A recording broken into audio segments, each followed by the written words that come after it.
Hello guys, আমি দেবজিৎ। আমার একটা বইয়ের দোকান আছে। আর যেহেতু আমি একজন ব্যবসায়ী, আমার মেইন কাজ হয়েছে নিত্য নতুন মাল আনা আর দোকানে বেচা।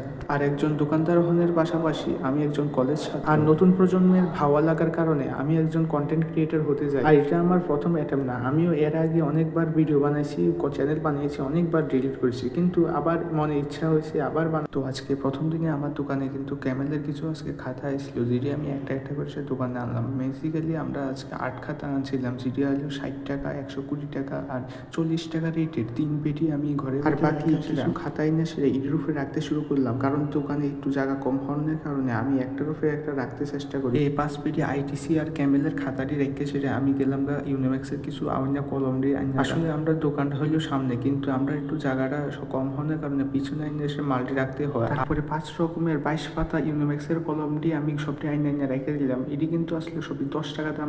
তারপর একজন কাস্টমার এসে বিকি বল খোঁজনের কারণে আমি তাড়াতাড়ি গোডাউন থেকে এসে দোকানে গিয়ে এক বক্স বিকি বল বেচে নিলাম। থ্যাংক